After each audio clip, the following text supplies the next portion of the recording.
Ellos entonces, enviados por el Espíritu Santo, descendieron a Seleucia y de allí navegaron a Chipre, y llegado a Salamina, anunciaban la palabra de Dios en la sinagoga de los judíos. Tenían también a Juan de ayudante. Padre amado que estás en el cielo, gracias en esta tarde, Señor, que sé que a pesar de la lluvia, tú tienes control, y sobre todo en esta ciudad, Señor, porque tú sabes las necesidades que hay en estos cerros, Señor, y los problemas de construcción, y que si en Santa Marta cae un aguacero fuerte de 2 horas, podrían tumbarse muchas y caerse muchas casas, Señor. Gracias por mirar esta ciudad, Señor, que no es de Santa Marta, es tuya, Señor. Creemos, Dios de la gloria, aleluya, que Santa Marta no tiene poder sobre esta ciudad. Nosotros, Señor, invocamos tu nombre pidiendo que sea tu poder sobre ella, Dios mío. Padre, en el nombre de Jesucristo te doy muchas gracias, Señor. Que este culto misionero, Dios mío, sea de gran bendición, Padre. Oramos por los misioneros que están en los países, Dios mío, donde es un peligro predicar tu palabra. Te ruego que a estos predicadores misioneros, Dios mío, tú los guardes, Señor, tú los bendigas. Mira a todos aquellos que patrocinan esa obra misionera, provéele más recursos cada día, Señor. Sobre todo aquellas iglesias que envían hombres de la sana doctrina, mujeres de la sana doctrina, Señor, que aún tienen temor y son de la senda antigua, Dios mío, de la gloria, en el nombre de Jesús, y que quienes te conozcan con ese evangelio mundano, Señor, pueda volverse a la senda antigua, Señor, y vuelva, Señor amado, a esa palabra de poder, de unción y gloria. Padre, te doy muchas gracias, Señor, en el nombre de Jesús. Amén. Y amén. Puede sentarse. Bien, hoy voy a estar tocando parte o algo relacionado con la parte misionera.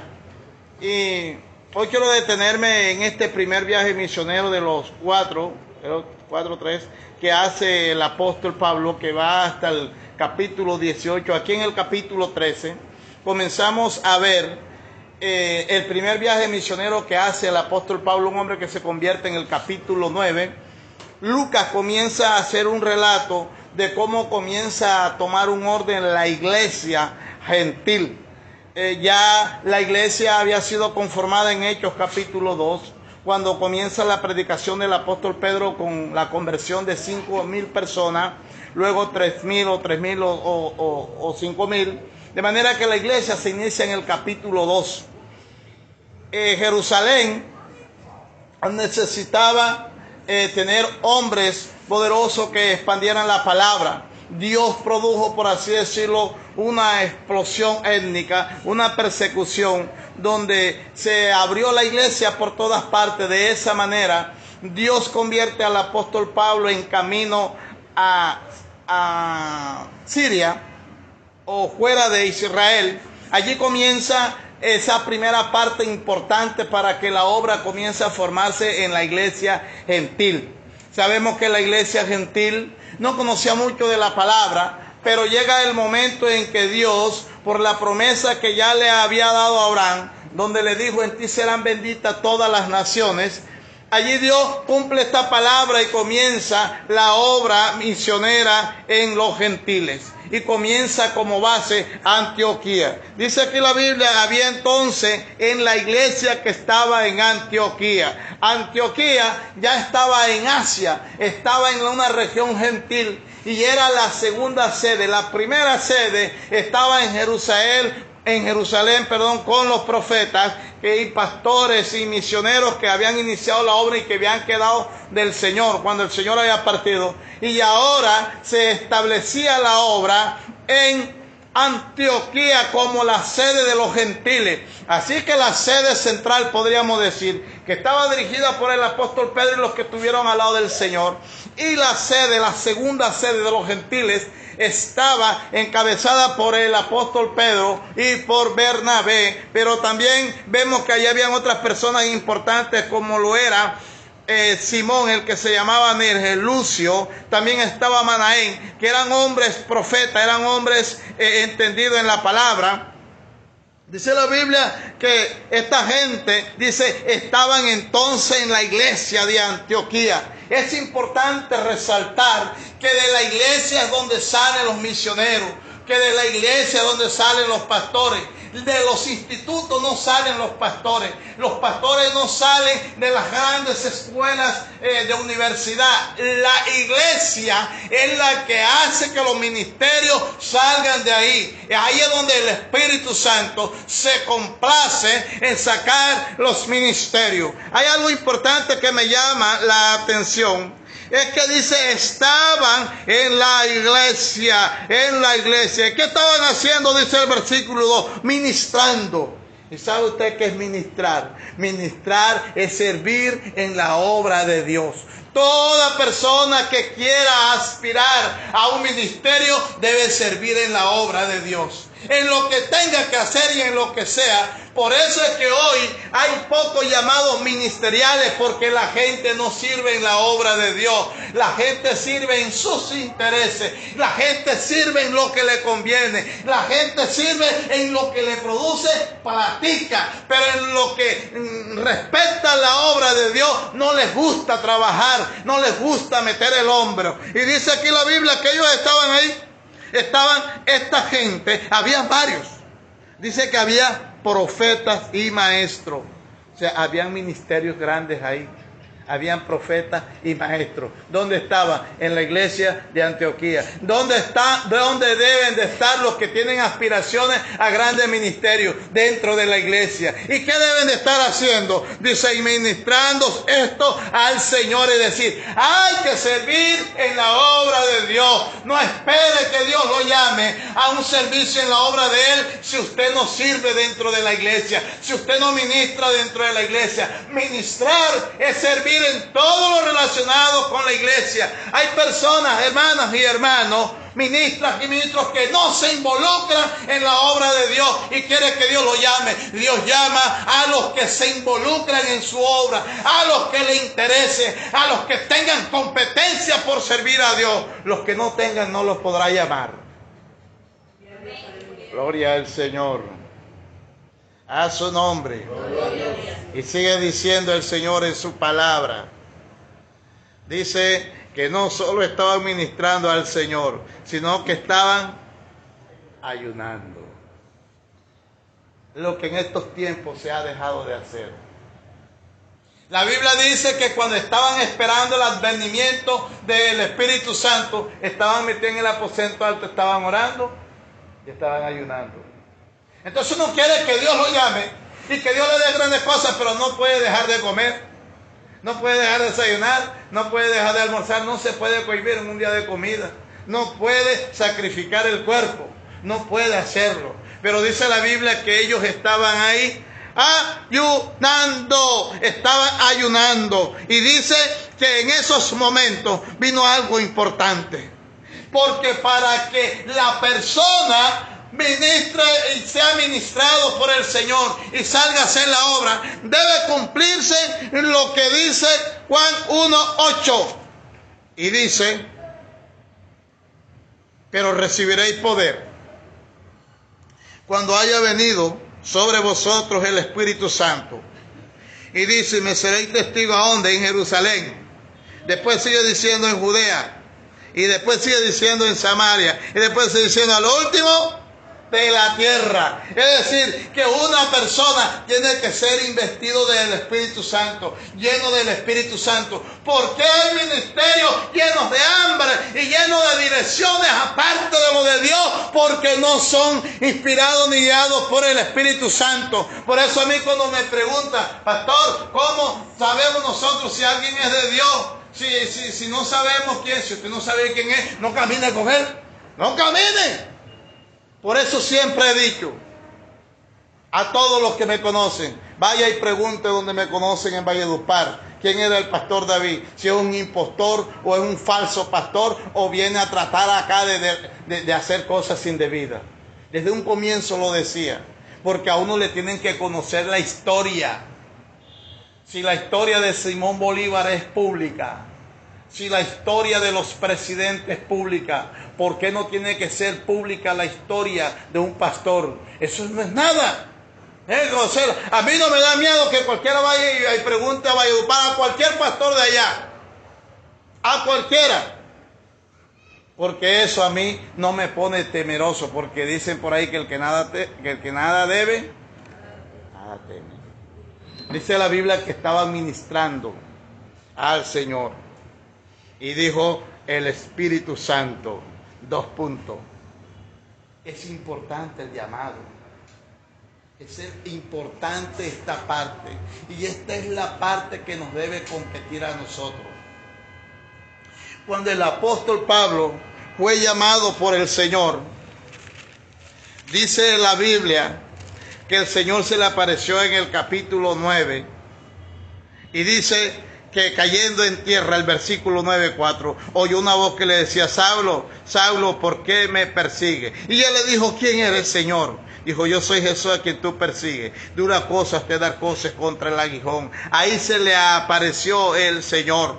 Pero el Señor hizo algo importante. Dios trató con Pablo. Dios hizo cosas tremendas en la vida de Pablo. Pero Dios, cuando va a hacer el llamado, necesita que alguien esté a su frente. Necesita que alguien humanamente sea su cobertura. Y por eso no dijo: ven para que me sirva de una vez, sino que llamó a quien tenía que llamar, a su instrumento, a los que son hombres de Dios, a los que tienen ministerio, a los que tienen cobertura, a los que tienen autoridad de parte del cielo. Mire, tan tremendo. No le dijo a él, no le hizo el llamado a él para estas cosas grandes, para la cual lo iba a comisionar, sino que llegó el Señor en el versículo 13. Antes de decirle al apóstol Pablo, le dijo: levántate, en el 11, y ve a la calle que se llama a la derecha, y busca en causa de Judas uno llamado Saulo de Tarso, porque he aquí él ora, y he aquí, y ya ha visto en visión a un varón llamado Ananías, que entra y le pone las manos encima para que recobre la vista. Ananías dijo: Señor, he oído mucho acerca de este hombre, cuántos males ha hecho a tus santos en Jerusalén. Y dice: y aún tiene autoridad de los principales sacerdotes para prender a los que invocan tu nombre. El Señor le dijo: ve, porque instrumento escogido me es este, para llevar mi nombre en presencia de los gentiles, de reyes y de los de Israel. Entonces yo le mostraré cuánto le es necesario para hacer por mi nombre. Y fue entonces Ananías y entró en casa. ¿A quién comisionó Dios? A un hombre de Dios para que fuera y le otorgara y le impartiera la autoridad y le impartiera el derecho de parte de Dios a este hombre llamado Saulo, para que comenzara a predicar la palabra. Hay hombres y mujeres que se ponen misioneras, se ponen misioneros ellos mismos, y Dios no los ha llamado. Tiene que haber un conducto regular. Dice la Biblia que cuando ellos estaban aquí ayunando, todos estaban ahí ministrando en la obra del Señor, sirviendo. ¿Y por qué digo sirviendo? Porque cuando ellos estaban aquí en la obra, dice la Biblia que hubo una necesidad de que se sirviese en la obra. Y dice aquí el 6, en aquellos días, como crecía el número de los discípulos, hubo murmuración de los griegos contra los hebreos, de que las viudas de aquellos eran desatendidas en distribución diaria. Entonces convocaron a la multitud de los discípulos y dijeron: no es justo que dejemos las mesas de Dios para servir, no es bueno que dejemos la palabra de Dios para servir a las mesas. Buscad, hermanos, entre vosotros 7 varones de buen testimonio, llenos del Espíritu Santo y de sabiduría, a quienes encarguemos de este trabajo. Y dice el 5, y agradó la propuesta a toda la multitud, y eligieron a Esteban, varón lleno del Espíritu Santo, a Felipe, a Prócoro, a Nicanor, a Timón, a Parmea, a Nicolás prosélito, y de Antioquía. Mira aquí en el capítulo 6, diáconos. Ahora aquí en el capítulo 13, misioneros. La gente debe de servir y tener un orden. Hay que servir primero en la iglesia del Señor. Hay que ministrar la obra de Dios. Hay que tener una comunión con el Señor. Por eso eso, cuando Simeón vio la gloria de Dios y Ana, aquella mujer que había quedado viuda, vio la gloria de Dios porque estaba sirviendo en el templo. Hay gente que quiere llamado de Dios, que quiere que Dios lo use, pero no quiere servir en el templo. Gloria a Dios, gloria a Dios. Gloria al Señor. Gloria a Dios. Quieren es primero pasar. Ni un paracaídas. Dios, aquí estoy, llámame. Quiero ministrar, quiero ser misionero, quiero ser profeta, quiero ser pastor. ¿Y cuántos tiempos has servido en la obra de Dios? ¿Cuál es tu tiempo de servicio? ¿Cuánto le dedicas a Dios en su obra? Gloria al Señor. Gloria a Dios, aleluya. A su nombre sea la gloria. Estaban ministrando. Y ahí mire, hermoso, que ocurre ahí. Dijo el Espíritu Santo, apartarme. Y no llamó a todos los que estaban ahí en el servicio. Porque los que estaban ahí ya tenían sus ministerios. ¿Llamó a quién? Llamó a dos. Dijo, apartarme a Bernabé y a Saulo para la obra que los he llamado. ¿Cuál obra que le había llamado? Lo que le había dicho a Ananías en el capítulo 9. Y le dijo, ve, porque instrumento escogido me es este ahora. Ya llegaba el momento de ejercer, pero el apóstol venía con ayuno, venía con oración, venía comprometido con la obra de Dios, porque aquí hay gente que ni siquiera está versada en el conocimiento bíblico, no conoce la palabra, pero quiere que Dios lo use. Y nosotros primero tenemos que ser instrumento de Dios en nuestra parte íntima. Josué iba y se metía en el templo.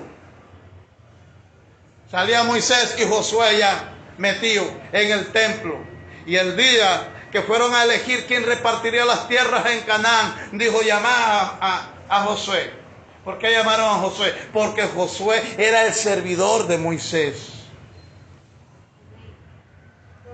¿Por qué llamaron a Eliseo? Porque era el servidor de Elías.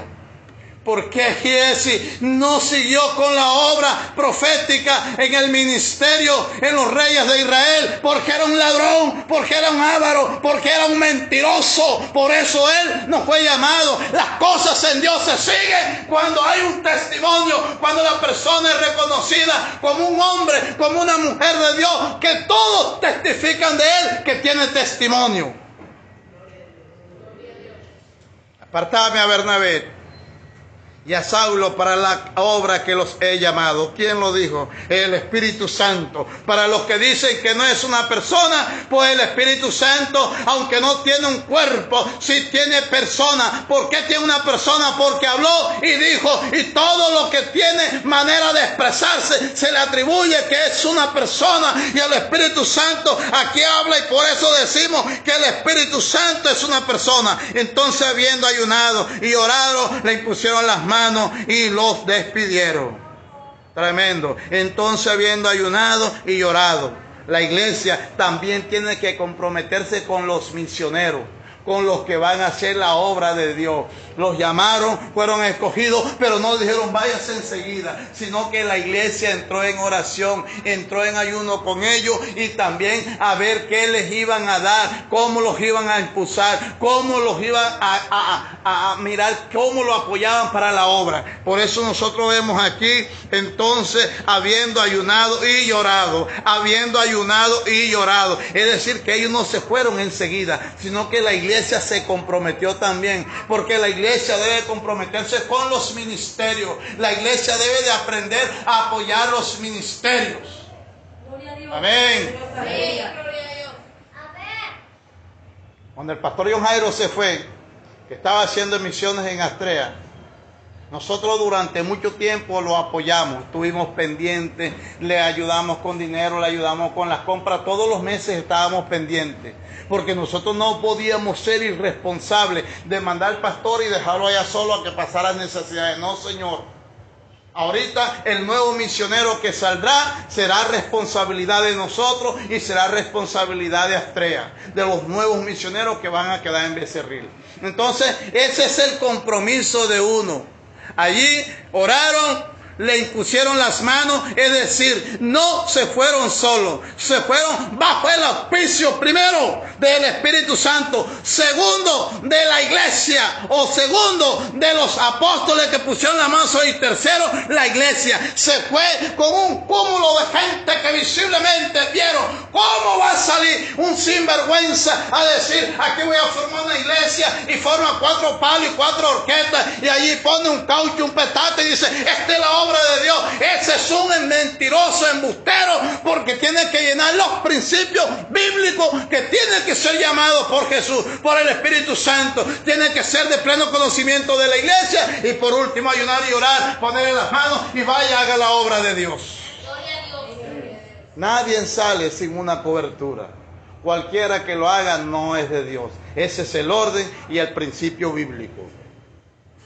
Llegaron y comenzaron ellos entonces, dice, enviados por el Espíritu Santo. Mire, tremendo. Enviados por el Espíritu Santo descendieron a Seleucia, y allí navegaron a Chipre y llegaron a Salamina. Anunciaban la palabra de Dios en la sinagoga de los judíos. Tenían también a Juan de ayudante. Hoy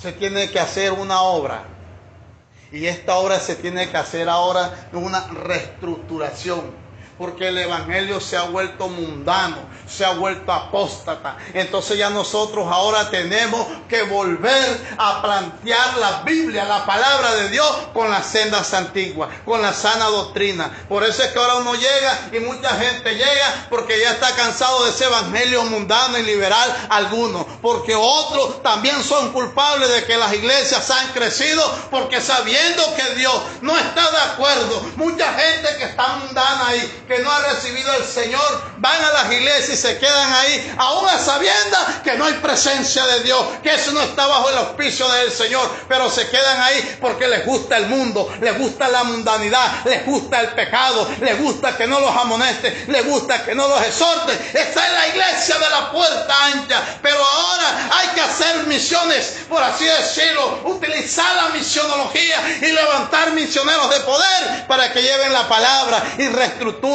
ese evangelio que ha perdido la autoridad. Esas iglesias que se han vuelto impías y han permitido que bailen la puya loca, que bailen la samba dentro de los altares. Hay que llevar el fuego del Espíritu Santo, no el fuego extraño que hoy se está ministrando. Amén. Padre, gracias por tu palabra, Señor. Gracias, Señor, porque eres bueno, Dios mío. Gracias, Dios. Hemos deseado y seguiremos, Señor,